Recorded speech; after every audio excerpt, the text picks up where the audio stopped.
Welcome back to the Last Days Book Club, where we are reading the book entitled Dwelling in the Secret Place by Sonica Veith. This is an ebook available online for free at clashofminds.com, where you can download it and read along with us.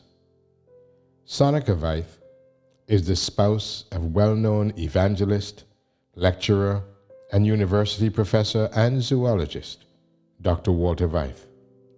And this true story is a chronicle of their life together, their ministry, their numerous trials, tribulations, and hardships, as well as their successes, victories, and triumphs. In our last reading, we covered chapter 14, entitled The Desert Shall Rejoice, when the Veiths return from their one-year world trip and Walter makes the decision to give up his work at the university and enter into full-time ministry. Despite opposition, their conference welcomes Walter, offers him a job, and ordains him as an Adventist pastor. They remember their promise to move to the country, and they put their house up for sale and found a beautiful property with many acres close to the mountain with streams and fertile land and a dilapidated farmhouse 100 kilometers from Cape Town. Despite making a huge profit on the sale of their house, they still did not have enough to buy the farm, and they joined with a young Adventist couple to purchase it. After many months of really hard work, they transformed their portion of the land into a beautiful home with a vegetable garden, fruit trees, and running water. Unfortunately, after a few years, their partners joined a strange faith called Israelites and turned against the Veiths, claiming that they had the right to the property because they first approached the former owners and forced the Veiths to sell out to friends of theirs in the same faith. Walter and Sonica moved higher up on the property to the desolate mountainside, and after months of very hard work and living in a tent, they built themselves a new home with gardens, fruit trees, and a beautiful view of the valley below. During their time there, Walter was invited to East Germany to a very interesting church made up of Adventists from all around East Germany who had not submitted to the compromises that much of the church was undergoing in Europe, and was welcomed with open arms by the congregation and many others who came to the lectures. From there, he went to Wales, where he was invited to speak. But while there, as he went to the hall where the lectures were to take place, he heard the sound of bedlam and learned that the Adventist youth gathering was having a daily rock concert. However, there was one youth standing outside the door who told Walter that his Jesus was not in that hall. They began to talk, and the next day, the young man invited over 20 of his friends to talk with Walter. And by the end of the meetings, there were over 100 youth who gathered to listen to Walter instead of the rock music. In that same town, while walking around, looking at the sights, a crane with a bucket of cement lost control and knocked Walter off his feet, hitting him on the hip. The strange thing is that as he lay on the ground in pain, no one stopped to help him. People even stepped over him, and the crane operator didn't even seem to notice the accident. Fortunately, he was not seriously hurt and suffered no broken bones. Satan was at work again. Then one day, their daughter Tanya came to visit, And when she was about to leave, Sonica realized that she hadn't prayed with her and ran to do so. She tripped and went flying as if a supernatural force had sent her airborne. She was very seriously injured, breaking her hip, cracking her pelvis, and other serious fractures in her femur. She had to be operated on with many complications, ending up having to stay off the leg for 6 months and using crutches. She spent the next few months in extreme pain and suffering depression. Then they went to visit Frenchie, and when they were leaving, he asked Walter to come with him to Botswana, where he had been invited to preach. Walter refused to go, but on the way back, following Frenchie, as they were about to turn to go to their different destinations, they had an accident which totaled their car, and they were left with no choice but to accompany Uncle Frenchie and Aunt Emma to Botswana. Frenchie called it a Jonah experience, but it surely turned out well, for they were invited to go to Loma Linda a few months later. However, before that, they had camp meeting to attend, then a trip to Egypt and the biblical lands before heading off to California. Meanwhile, Sonica's affliction was getting worse, and she had great trouble and constant pain. Her friend Elsie, a trained medical missionary, called her a few times and emphasized that she was impressed to come and treat her, even though she did not know about the accident.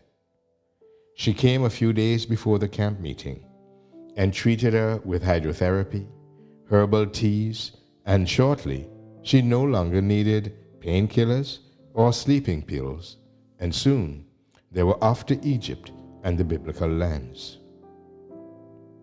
That trip required much walking, and although she did it, when they got to California, she was again in considerable pain and could do nothing more than sit in the audience while Walter and Uncle Frenchie gave their lectures. A young lady approached her and told her that she would like to help her, since her husband was an orthopedic specialist and she had heard about the accident. Sonica accepted, and it turned out that his specialty was exactly what she was suffering from. And with one injection, her problem was almost immediately resolved. She could walk again without the use of a crutch, and the pain disappeared. God had worked in her life once again through a series of events, starting in Botswana, continuing with her friend's help, and ending up with the specialist in California.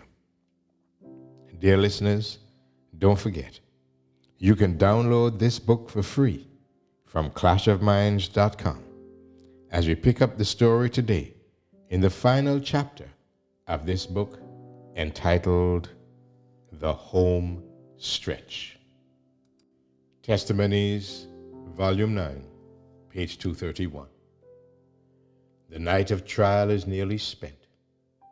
Satan is bringing in his masterly power because he knoweth that his time is short. The chastisement of God is upon the world to call all who know the truth to hide in the cleft of the rock and view the glory of God. The truth must not be muffled now. Plain statements must be made. Unvarnished truth must be spoken in leaflets and pamphlets, and these must be scattered like the leaves of autumn. Working on the farm had become too demanding for me to continue to travel with Walter. Surviving in a semi-desert meant you had to water every day in the scorching summer heat. We were inundated with requests for him to speak at different churches, and he was spreading himself very thin to try and accommodate everyone. He had accepted an invitation to do an outreach series in the Johannesburg area, and he was flown up to the church where the lectures would take place. Many interesting conversations took place during his visit, which confirmed to him that the messages had reached even the secret chambers of the high officials, and he was humbled and grateful that God's protective hand was always over him along the treacherous paths that he was walking. After his first lecture, he noticed a man waiting patiently for the people to leave before he asked Walter if he could talk to him alone. They sat down in the church pews, and the man started giving him startling information. He said he was in the Secret Service of South Africa and was on his way to meet with the state president at that time. He continued to warn Walter that the government was aware of him and were watching him, but encouraged Walter that he should continue with what he was doing because many in high places were listening and taking note of what he was preaching. Later, during that outreach series, a lady approached him and told him that she was on a foreign ambassadorial staff. From time to time, she was asked to accompany the ambassador, and in her studies and preparation for meetings, she came across a lengthy file on Walter. But she also reassured him that he should not be discouraged and should continue preaching because everything he says is the truth. One hot Highveld afternoon, Walter received a phone call from an internist at one of the large hospitals. She had been watching some of Walter's DVDs and knew that he had knowledge of the workings and beliefs of Freemasonry. And because one of her patients, the Grand Master of the Masonic Lodge, was in a serious condition in hospital, she was concerned for his soul and hoped that Walter could speak to him. When he arrived at the private ward where the man was lying, he noticed a woman standing beside the man's bed, as well as the internist and a nursing sister. As he was entering the room, the woman became decidedly agitated. "You will not come in here with that book. Get out," she said angrily. Walter realized that she was referring to the Bible he had in his hand. "Madame, I'm here at the invitation of this gentleman, and I will not leave unless he tells me to." The woman was beside herself with anger and asked the man, who turned out to be her husband, whether he really intended to talk to Walter. He confirmed that he wanted him to stay, and with that, she stormed out of the room. "I apologize for my wife," the man said with a weak voice. For the next hour, Walter was able to show the Grand Master that he had inside information of the secrets of Freemasonry, which were entrusted only to those with the highest degrees in the organization. As Walter opened the scriptures to him, the man acknowledged that they indeed worship Lucifer and not Christ. But when Walter explained the plan of salvation and that he needed to come out and leave Freemasonry, the Grand Master became sad. "I can't leave," he said softly. "I can't follow Christ. I can never be saved." Walter noticed a small chink in his armor. "Why can't you? If you agree that what I told you is the truth, then what is holding you back?" "It's too late. I have too much blood on my hands." It's never too late. God will not turn you away. The grace of God is greater than your sin, Walter said reassuringly. The man was too tired to continue the conversation, and thanking Walter for coming, he asked him if he would be willing to speak at his lodge, should he recover from his illness. Walter said it would be a pleasure, then greeted him and the internist, and returned to the church where he had to get ready for the evening lecture. He never heard from the Grand Master again, but a few months later, the internist was baptized into the Seventh-day Adventist Church.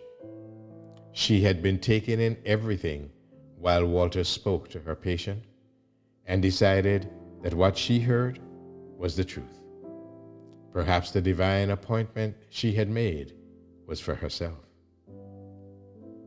That evening, a young Adventist girl came to Walter after his lecture and asked him if he would speak to her friend.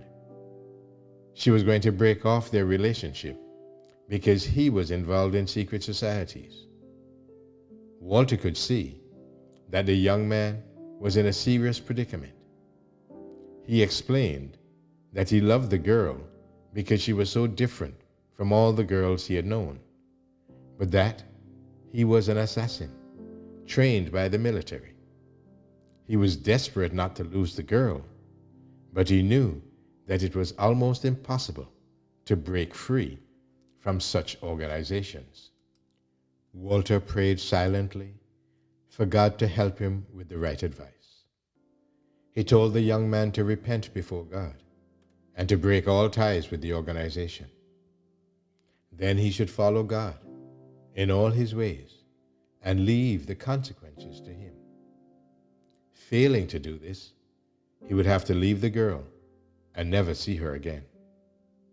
As they left, Walter knew that the young man would be agonizing over what decision to make, and he never heard from the couple again.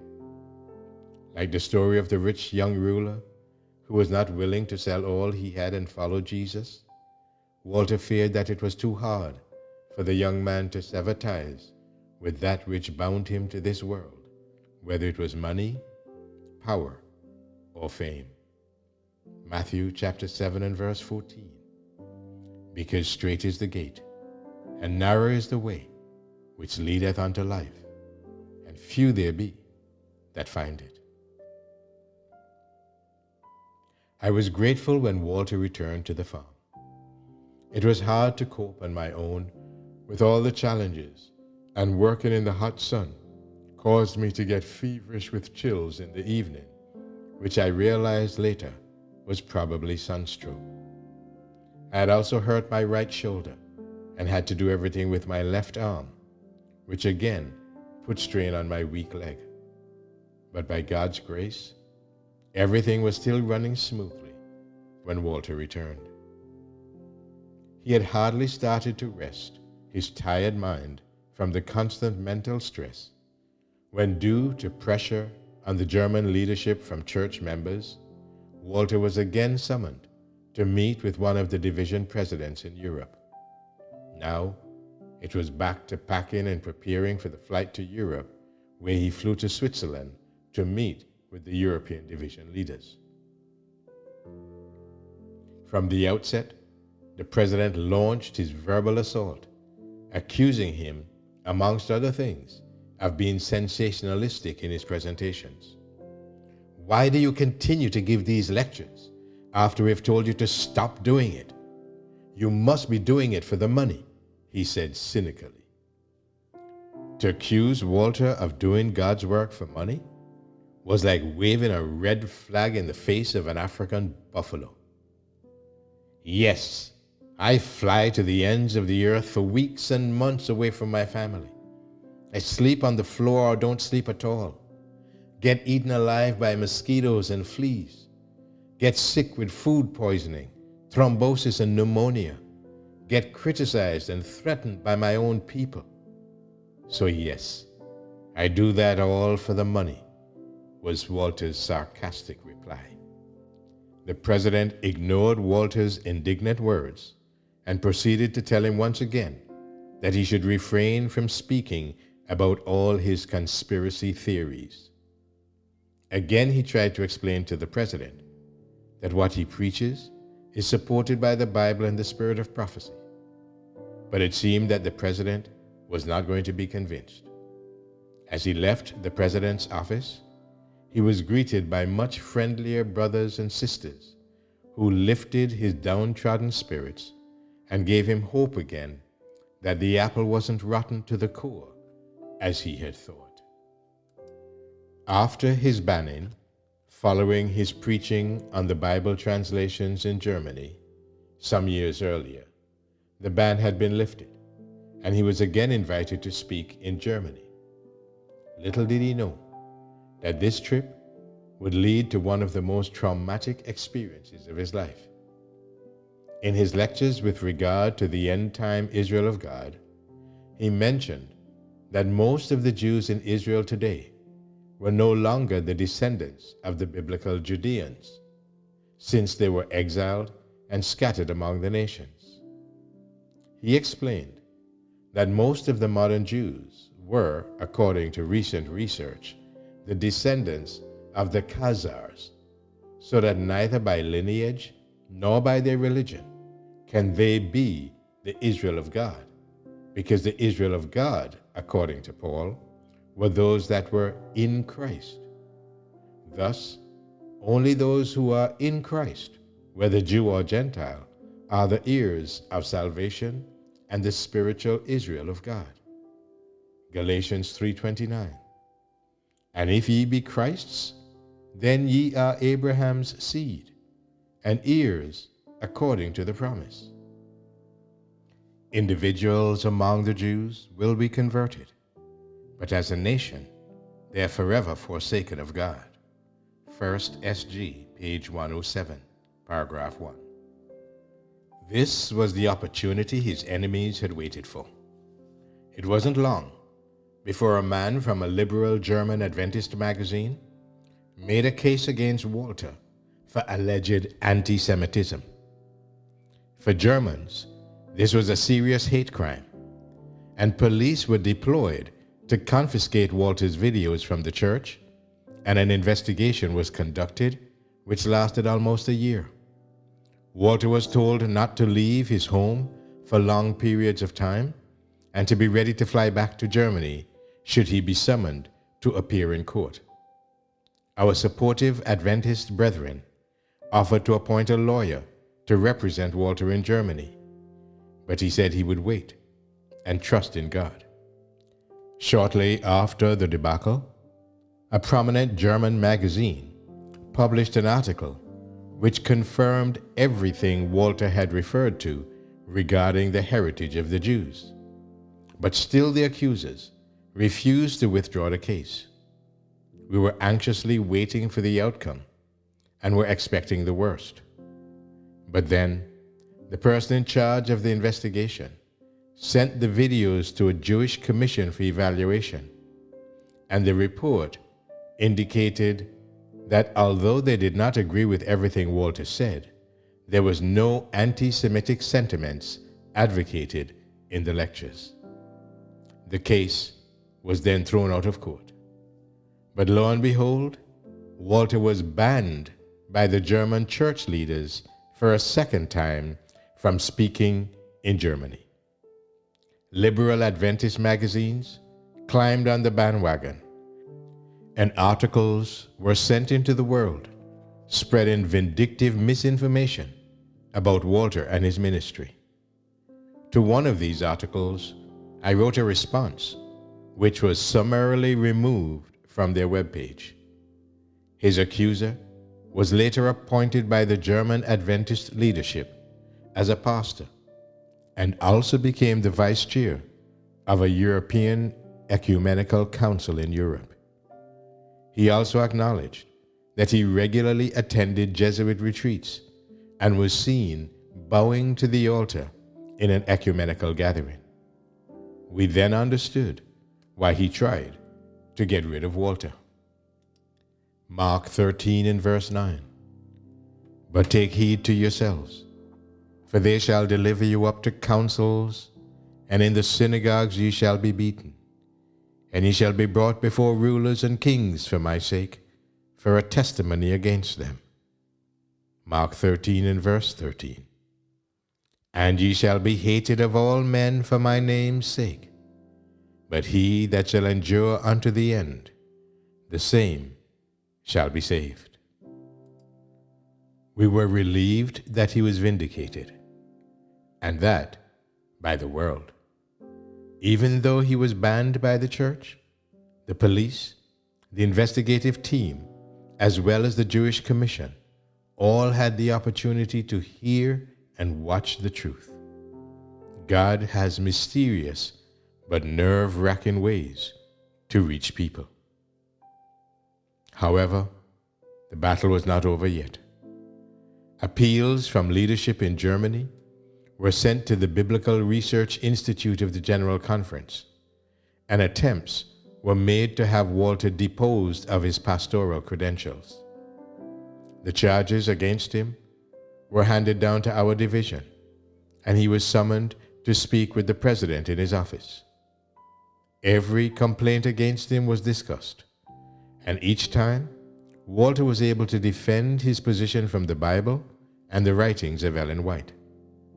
Eventually, the president had nothing more to say, and he asked Walter to write a report as an answer to the allegations, explaining why he preaches what he does, which the president himself would forward to the General Conference. See the addendum for the letter. With that, he washed his proverbial hands, and that was the last we heard of him.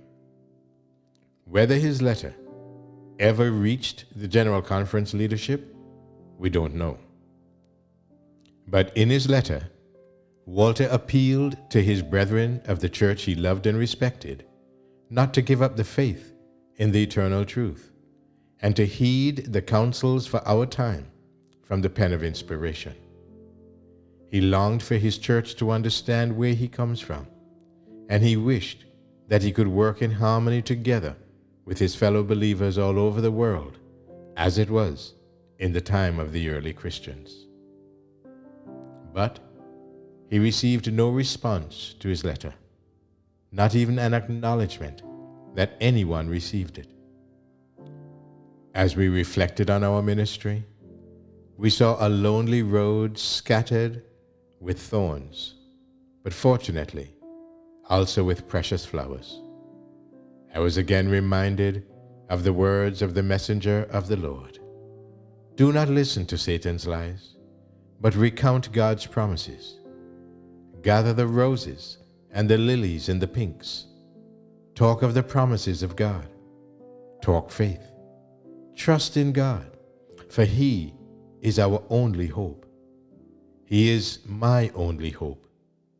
I have tremendous battles with Satan's temptations to discouragements, but I will not yield an inch. I will not give Satan an advantage over my body or my mind. Daughters of God, page 146, paragraph 2. We decided to gather the flowers in God's garden, not to yield an inch, and to continue with our mission. Our 10 years of living on the farm came to a sudden end. Walter was asked by the conference to evangelize the northern parts of South Africa. But in order to be able to do that, we would have to move there. On Sabbath at our local church, Walter mentioned to a brother who was also farming in that area that he couldn't leave me running the farm on my own for a year or more. And if we both moved there, what was going to happen to the farm? The brother said he had a plan, and that he would visit us the next day to discuss the matter. We were expecting him to say he would appoint someone to run the farm for us. But to our surprise, he had a very different idea. I will buy your farm. What do you want for it? He was not someone who beat around the bush. Walter and I looked at each other. Give up our farm? That was our safe haven, far away from the vindictive words and actions of our enemies. Our farm that we had built up from nothing, with fruit trees bearing delicious fruit, wheat crops on the land, organic vegetables, and abundant sweet water that turned the desert into a lush oasis. We were not ready to leave all this behind. But then in the back of my mind, I could hear God say, "What doest thou here, Elijah? I have been very jealous for the Lord of hosts, because the children of Israel have forsaken thy covenant, thrown down thine altars, and slain thy prophets with the sword. And I, even I only, am left, and they seek my life to take it away." I could hear Walter thinking, "Yet I have left me 7,000 in Israel, all the knees which have not bowed unto Baal, and every mouth which has not kissed him." The Lord answered. God kept to his promise, and our faith in spiritual Israel was restored as he opened the way for us to work with the churches in the northern parts of South Africa, where we discovered the 7,000 precious gems in the vineyard of the Lord. We agreed to sell our brother the farm, and as he got into his pickup truck, he said, "Oh, and by the way, you must leave everything. You may only take your personal belongings, but leave every plate and cup, every piece of linen, every little picture on the walls, everything on the farm." Lord, I thought in dismay, really everything? I may not even take the antique lamps we have collected over the years from little country stores? Not even the authentic African paintings? All my linen? And the 48-piece pottery set that I made myself years ago? As I turned to the Bible for answers, I understood what God's will was.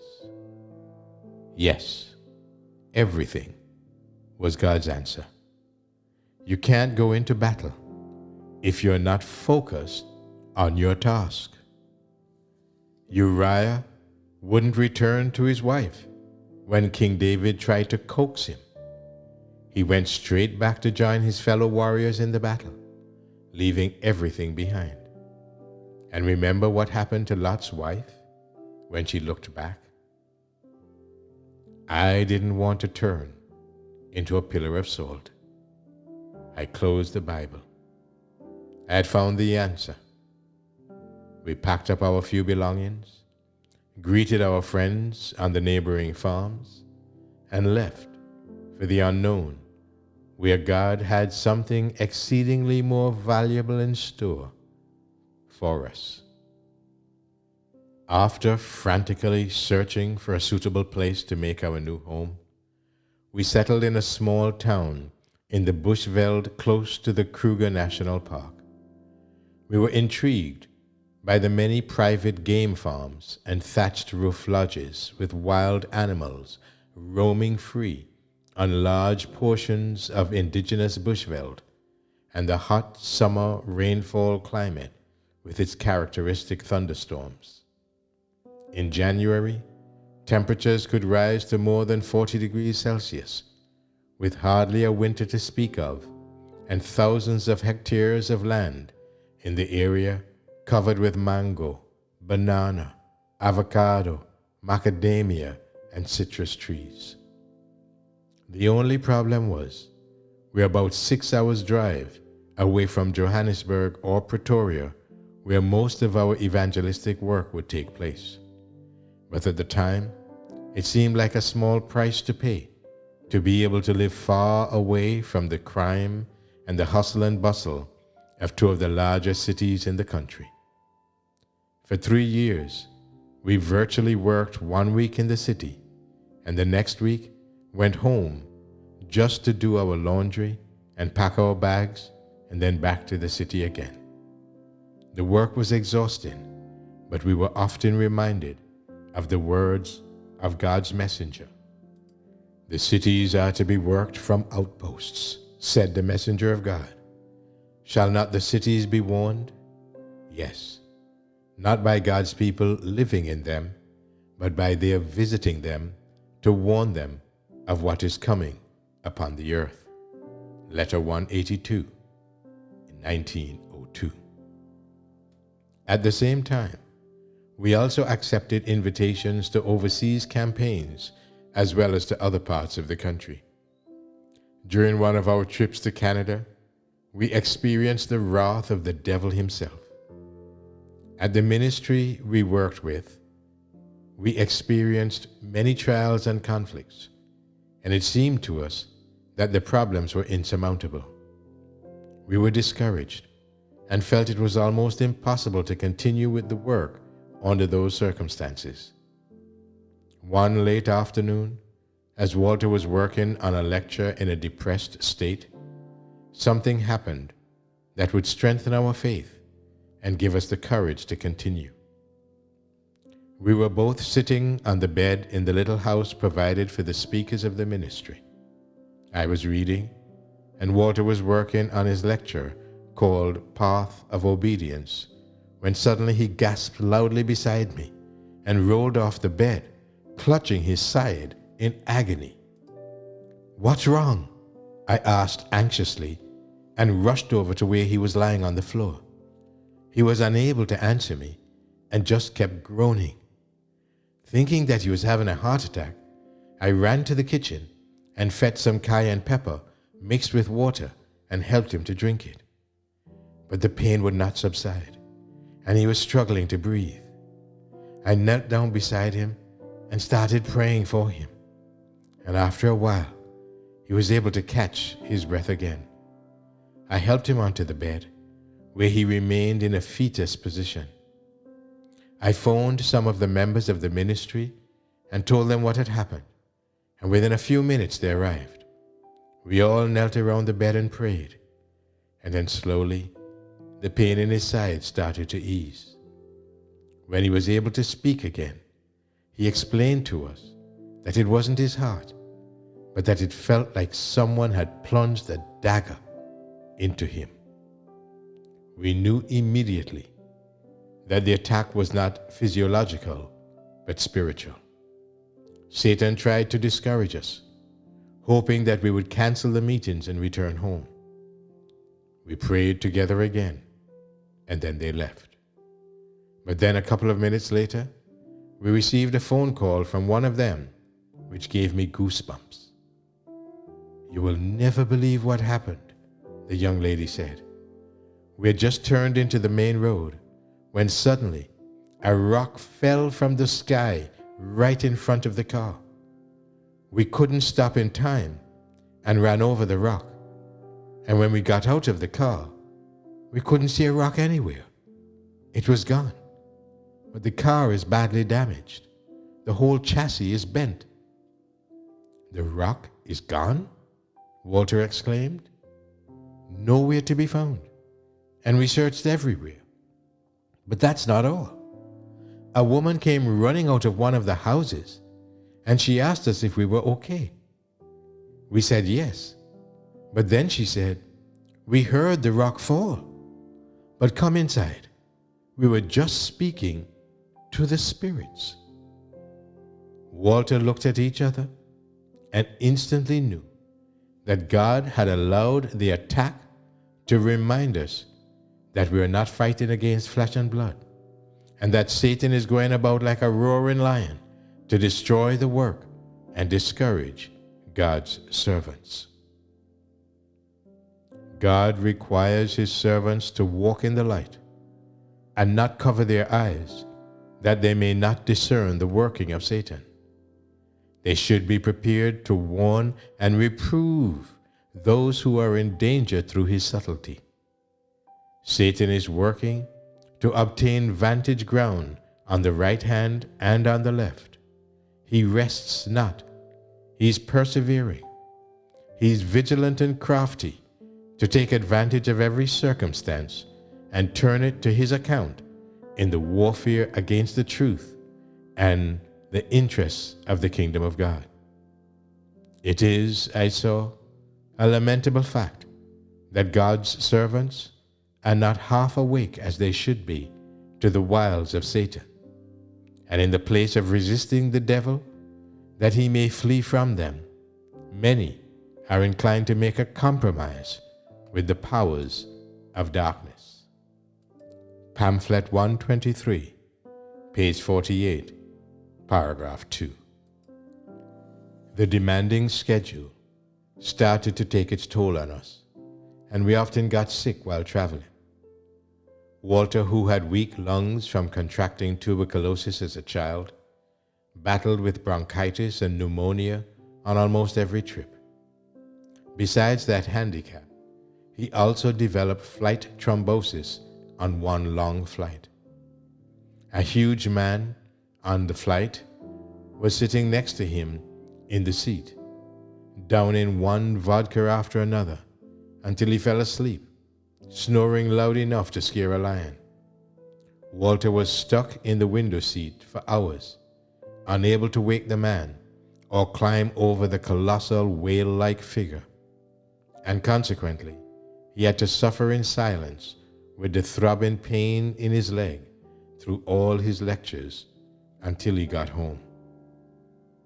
One day, as we were resting for a few days in our bush home, our thoughts went back to the man who, on request of the conference, followed Walter wherever he presented his lectures and recorded and edited the videos for distribution.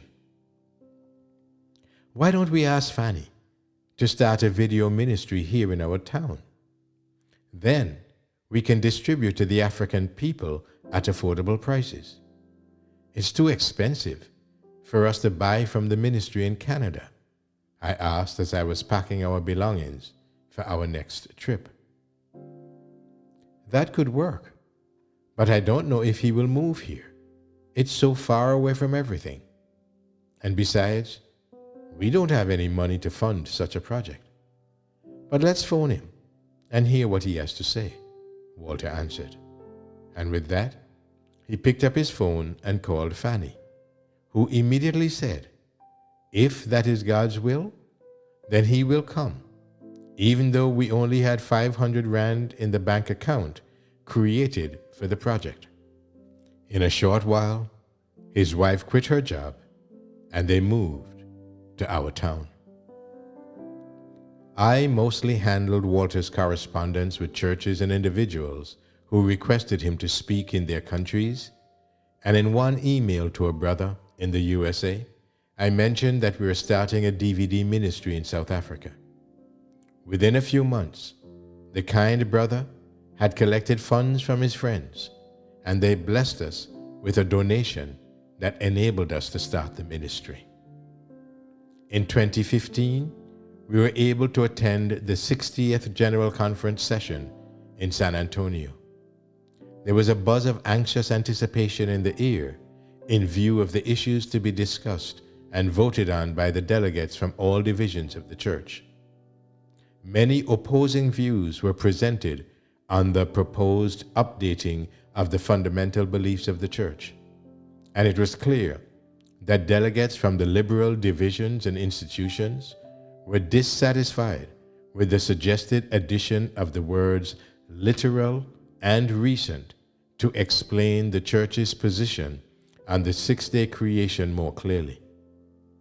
The apparent reason for their liberal arguments was to incorporate the evolutionary beliefs of not only the scientific world, but also to come more in line with the beliefs of other Protestant churches, as well as that of Pope Francis, who, according to NBC News, said that the Big Bang Theory and evolution in nature do not contradict the idea of creation because God was not a magician with a magic wand.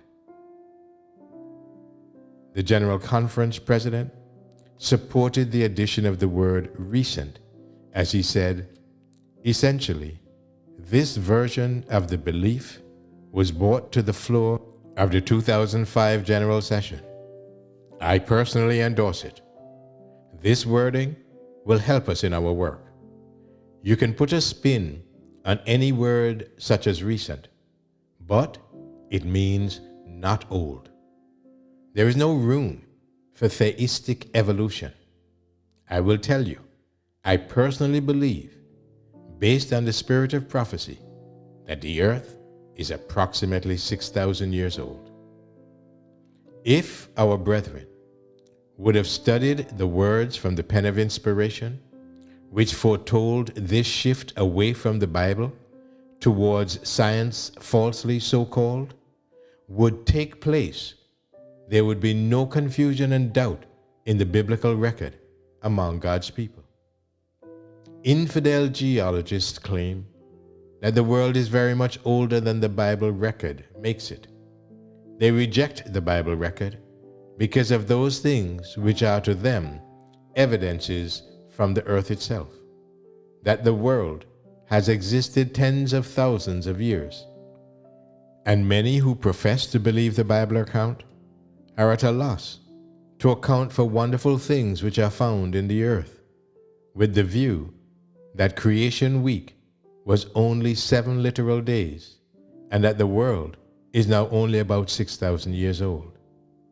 These, to free themselves of difficulties thrown in their way by infidel geologists, adopt the view that the 6 days of creation were 6 vast indefinite periods, and the day of God's rest was another indefinite period, making senseless the 4th commandment of God's holy law. Spiritual Gifts, Volume 3, page 91, paragraph 2. The debate on women's ordination was equally heated, as was the change in the wording in the fundamental beliefs regarding the spirit of prophecy, from "her writings are a continuing and authoritative source of truth" to "her writings speak with prophetic authority." But although there was a definite change in nuance, God still had the last word. Despite all the efforts to change our position, as was also the case at the Faith and Science sessions, none of our long-standing biblical positions were compromised. In July 2017, we once again flew to Canada for the annual recordings for the Canadian ministry. One of the events that was planned was to travel to Europe to tour the Reformation countries. The upcoming event of celebrating the reconciliation between Protestants and the Catholic Church was scheduled to take place on the 31st of October 2017, which was to indicate to the world that the 500-year-long separation was over, and Walter was eager to have the information available to the public before that time. At all the important sites, recordings were made of Walter recalling the historic events of the persecution of Bible-believing Christians during the Dark Ages. An amazing footage was filmed in the Vatican, the city of Trent, Worms, Wittenberg, Augsburg, the Wartburg, the Gutenberg Museum, Torre Pellice, and the Piedmont Valley, Prague, and many more interesting historical sites. However, toward the end of a stressful and increasingly demanding tour, I ended up in hospital when we arrived home. My heart started beating in absurd rhythms, and the electrocardiologist discovered that one of the main nerves in the heart was missing, and that 3 other smaller ones had taken over the work. But now they were competing with each other and causing havoc on the stress. I wasn't able to sleep much for the following few months, and had to cope with recurring arrhythmic occurrences for the next few years. But I was only thankful that it hadn't happened while we were traveling. The year 2019 was the beginning of an amazing new adventure.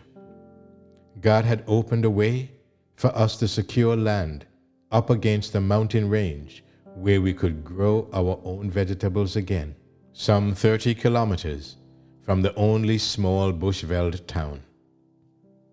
It was only about 2 acres, but big enough for us. Soon, smaller pieces of land adjacent to ours became available, and God impressed upon our minds to build a facility for our ministry with a small studio in an old workers' college and some housing for the ministry workers.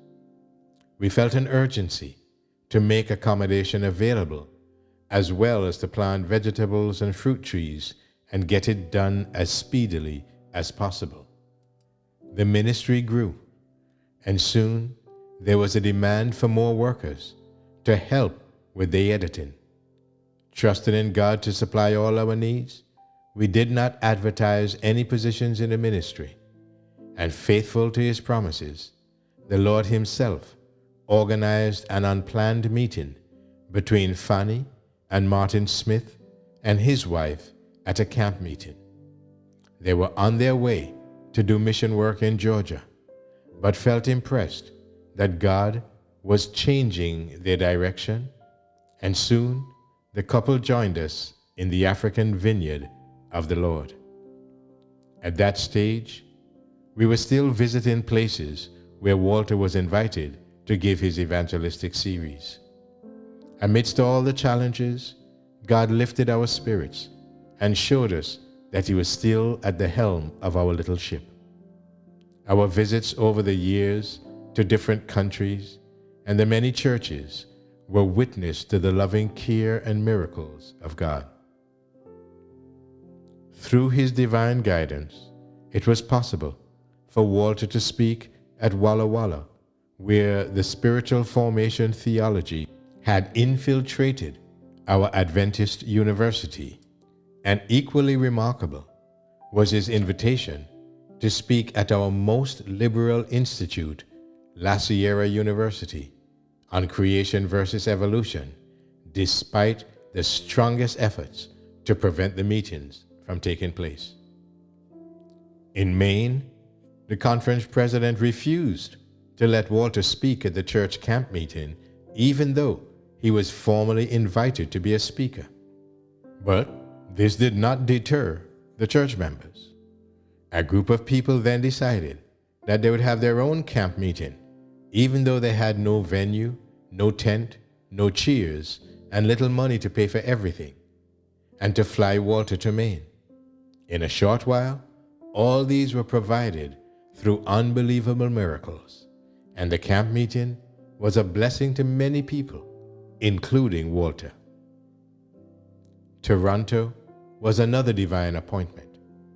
We were at the airport after having attended the ASI meetings when we heard that the event in Toronto, where Walter was to be the speaker, was cancelled. The group of pastors who had invited him were suddenly threatened with disciplinary action by the union president if they continued with the meetings. Once again, the church members refused to cancel the event and proceeded to rent a large Muslim hall, 5 times the size of the hall that was previously available for the event. 2 ladies sent out messages, and soon the hall was filled to the brim. People were queuing to ask Walter questions, and many non-Adventists attended.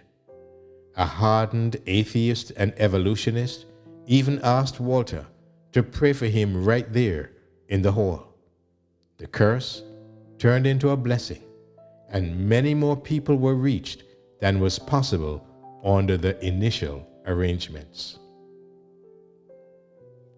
Wherever we encountered opposition, the battle issues were the same. Those who had opposed Walter's messages over the years were in one way or another simply opposed to the messages sent by God through the spirit of prophecy. They continue to disregard, in spite of more than ample evidence, her warnings and revelations pertaining to the health message, the creation account, and the cosmic week, the Antichrist as manifested in the papacy, the Jesuit and secret society connections in the realm of ecumenism, entertainment, and spirituality, and that these principles are all firmly rooted in the Bible and not just the ramblings of an uneducated, demented, epileptic woman, as some have suggested. This unbelief is steadily growing like a cancer, and satanic tears of doubt regarding the character of the Son of God and God's prophetic gift for His church have been sown among the wheat. The great controversy is real and will continue raging until the closing of time on this earth, when Christ will bring an abrupt end to it all. Our little mustard seed ministry began to grow rapidly. Walter and Martin started working together on presentations, and in early 2020, the What's Up Prof series was born. It wasn't long thereafter that the greatest game changer of modern times was launched into the world, and we suddenly realized why God had urged upon us to get the infrastructure for the ministry in place in a very short time. More than 2 years of COVID madness and confusion led to immeasurable mental and physical suffering and death. Governments all over the world introduced lockdowns and mandates, and all organizations, including the religious bodies, were brought in harmony with this trend. This led to untold hardships, loss of jobs, coercions, isolations, and separation between people and groups, and bringing division in the church and families. It was claimed that the science was settled, and that any deviation from the described course was contrary to the love your neighbor principle. Such tactics had been used before, and for thousands of years had caused division and pain. In fact, this principle was first employed in the courts of heaven when Lucifer introduced his divide and conquer strategy. When he was eventually thrown out of heaven, having caused the ruin of billions of angels, he very successfully implemented the same modus operandi here on earth. Many winds of doctrine also entered the church during this time, but we persevered in the ancient paths and would not let these distractions blow us off course. Romans 16 and verse 17. Now I beseech you, brethren, mark them which cause divisions and offenses contrary to the doctrine which you have learned, and avoid them. Due to travel restrictions, we were no longer able to fly to Canada for recordings and meetings, and it was decided to start a separate ministry in South Africa. Our God of wisdom had planned everything ahead of time. Our team had just settled into their homes, and the first set was ready in the studio when the lockdowns were implemented. Through God's providence, we were able to continue with productions when everything else had come to a halt, and our messages went out weekly on the media networks into homes like the leaves of autumn, all around the world, where people were confined for weeks and even months. Thousands of people, even hundreds of thousands, were reached through the internet, whereas before we had to travel great distances to reach a few hundred. However, as was to be expected, again, some of the leadership in the worldwide church were unhappy with the programs, and Walter was once again summoned to discuss some of the issues with a conference committee on Zoom. Again, liberal Adventist magazines and professors at our colleges climbed on the bandwagon and announced Walter as a time setter for quoting the spirit of prophecy regarding the age of the earth, and that the determined 6,000 years were soon to close. Since the evolutionary thinking of the world had taken hold of their minds, they ignored the fact that the church and the pioneers had from the beginning believed the cosmic week principle, and in a 6,000-year period for life on the earth, followed by 1,000 years of rest in heaven. Christ, in the wilderness of temptation, stood in Adam's place to bear the test he had failed to endure. Here, Christ overcame in the sinner's behalf 4,000 years after Adam turned his back upon the light of his home. Confrontation, page 32, paragraph 1. On Jordan's banks, the voice from heaven, attended by the manifestation from the excellent glory, proclaimed Christ to be the Son of the Eternal. Satan was to personally encounter the head of the kingdom which he came to overthrow. For 4,000 years, ever since the declaration was made to Adam that the seed of the woman would bruise the serpent's head, he had been planning this manner of attack. Confrontation, page 78, paragraph 2. In Walter's presentation, it was made abundantly clear that God had not revealed to us exactly when the 6,000-year period would end or when Jesus would return, for no one knows the day nor the hour. But the approximate time was to give God's church the incentive to get ready and to warn of his soon coming by sending the three angels' messages to all the world to prophesy again before many peoples and nations and tongues and kings. Amidst trying to survive the spiritual onslaughts, we were also trying to survive the physical challenges. Living in a subtropical area, we have a constant battle with monkeys, and to a lesser degree, baboons, who feel it is their perfect right to break into our greenhouses and help themselves to our fresh vegetables and fruit, which we painstakingly cultivated amidst thunderstorms, fierce winds, and heat waves. These reckless primates have no remorse when they manage to destroy your crops and then jump onto a branch high up in a tree where they mock you, knowing full well you can do nothing about it. And after having experienced the destructive force of a troop of baboons passing through my house, clearing out everything from my refrigerators and cupboards, smearing the tasty morsels all over the house, and defecating on our beds, and as a bonus, leaving taps open in the kitchen to flood the house, I was paranoid about keeping them away from my house. One afternoon, I noticed a troop of samango monkeys in our trees, and as I ran outside to scare them away, we heard a loud thumping noise and assumed a monkey had jumped from a high branch onto the roof of our outbuilding. We grumbled about how to deal with the monkey issue and then forgot about it. About a week later, Walter started complaining about a strange odor in the water.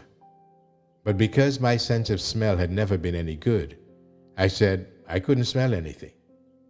Then our daughter started complaining, but we thought that since the water level in the borehole dropped in the winter, it could be sulfurous algae emissions, and planned to have the borehole specialist look into it.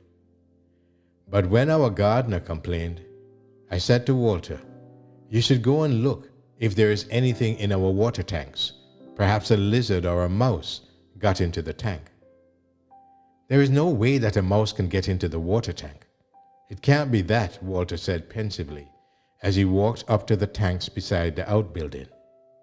Within a few minutes, he came rushing back into the kitchen.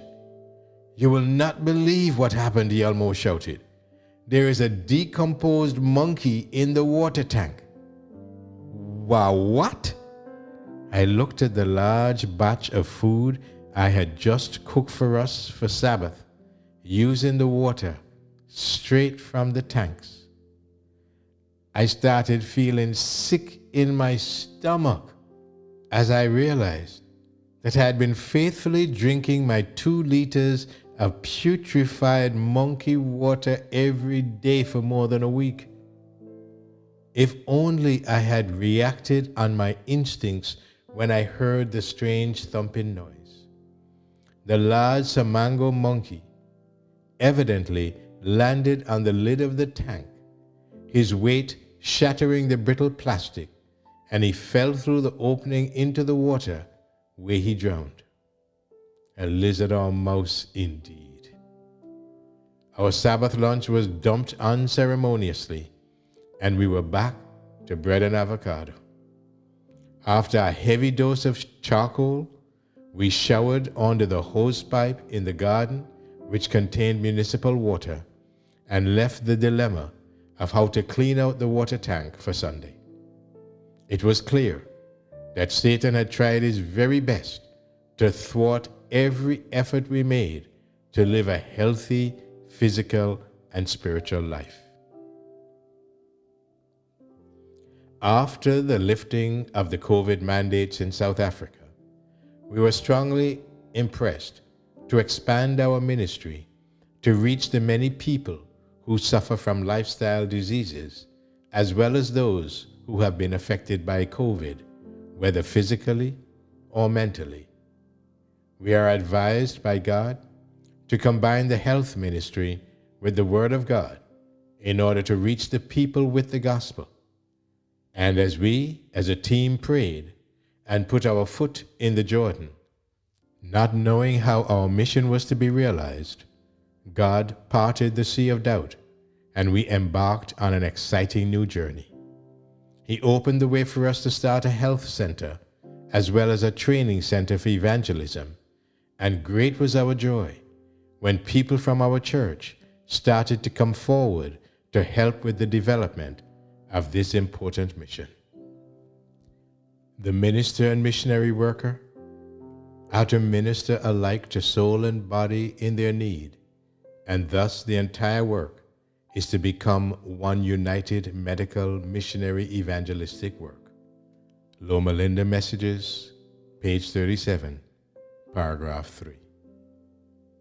The principles of health reform are found in the Word of God. The gospel of health is to be firmly linked with the ministry of the Word. It is the Lord's design that the restoring influence of health reform shall be a part of the last great efforts to proclaim the gospel message. Medical Ministry, page 259. However, almost 3 years of constant pressure, lack of rest, and onslaughts from all sides caused Walter to succumb to severe gastritis numerous times. And since there was no time to recuperate, we found ourselves in a whirlpool that was sucking us deeper into a vicious cycle. We were living according to the health principles as far as possible, and yet, with all the stress, our bodies were struggling to cope. And unfortunately, we were not getting younger either. After giving the work our all, I also started feeling weak with a nagging pain in my abdomen. But scans revealed nothing except for a couple of blood tests that showed low iron levels. I tried to be brave and continued my work, but found that I wasn't able to get through even half the day without feeling exhausted. My health deteriorated by the day, and I was losing weight fast. My doctor sent me for extensive tests, and eventually it was found that I had a bleeding growth in my abdomen, which had to be removed surgically. From the many surgeries I'd had before, it was no surprise that something like that had developed. It was a major operation, and because I had become so weak from the apparent years of constant blood and iron loss, the surgeon wasn't sure if I would make it through the surgery.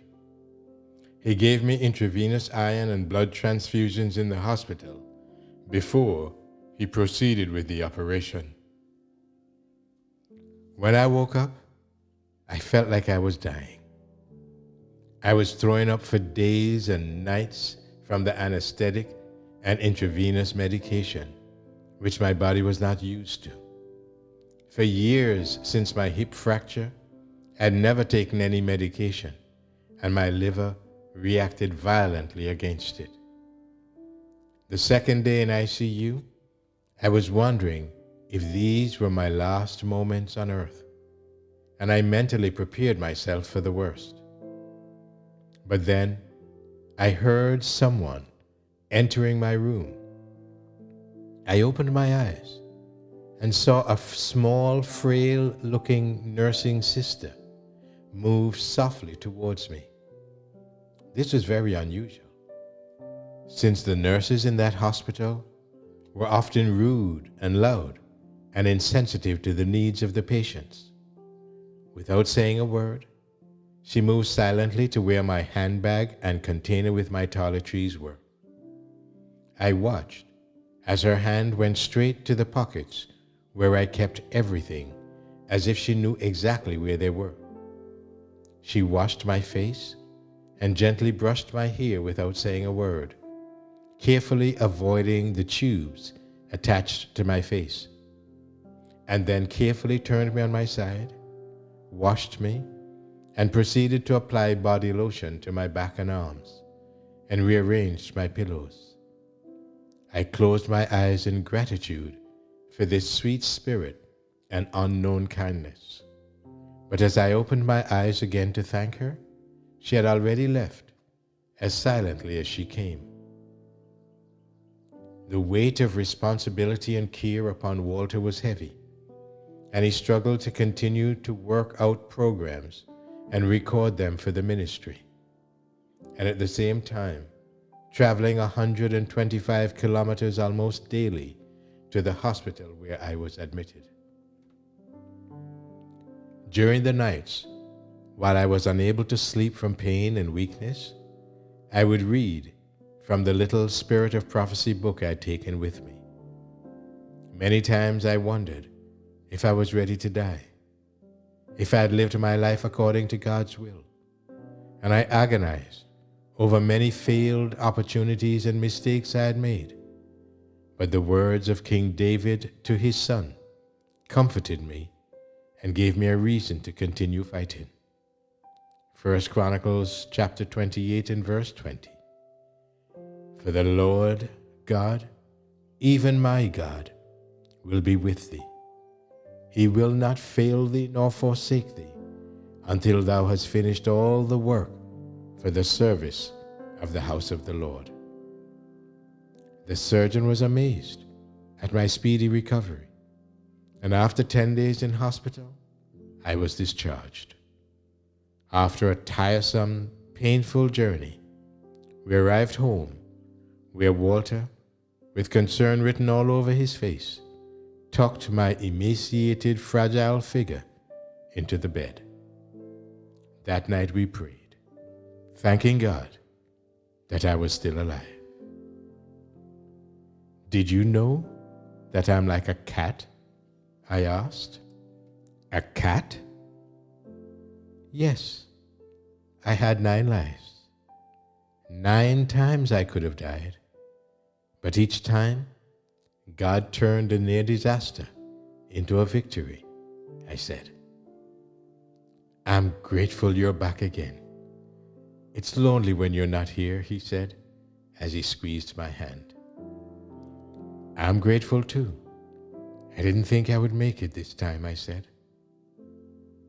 If you knew 37 years ago that all these things would happen to you, would you still have said yes to God?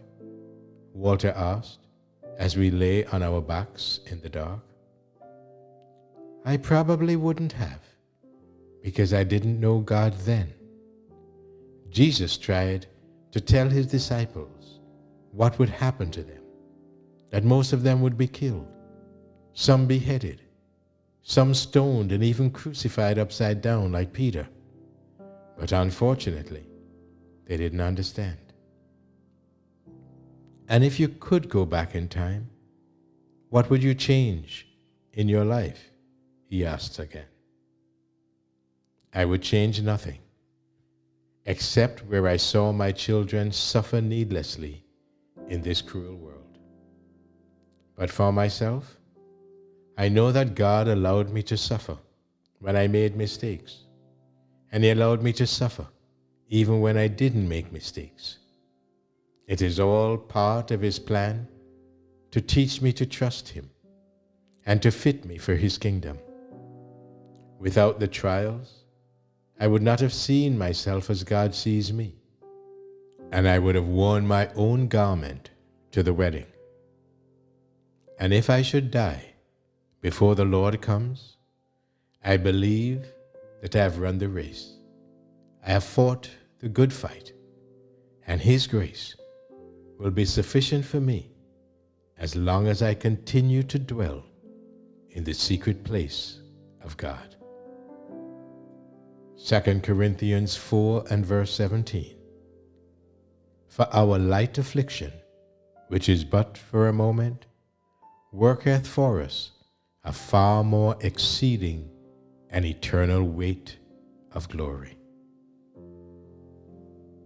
As the little boat bumps against the jetty, and jolted back to reality, the jumping fish returned to their murky homes in the lagoon after we had so rudely disturbed them with our bright, piercing light. I cannot help but think of the millions of people who are hiding in their own dark waters, shut away from life above the surface, just wishing for an opportunity to lunge upward towards the light and into the boat. And all we have to do is shine that light. I smile at Walter as he helps me out of the boat. That was a wonderful experience, I say, as I breathe a sigh of contentment. Having reflected on the last 37 years of our life, I saw that it was good, very good. Cast the net on the right side of the ship, and ye shall find, says our guide. They cast therefore, and now they were not able to draw it for the multitude of fishes. John 21, verse 6. The end of chapter 15 and the end of the book, Dwelling in the Secret Place by Sonica, Veith. Dear readers, we have one more chapter to go. It is an addendum to this book, and it is a copy of the letter that Walter was asked to write to explain why he preaches the way he does. His letter is entitled An Appeal to the Brethren, and this will make our final reading in our next session.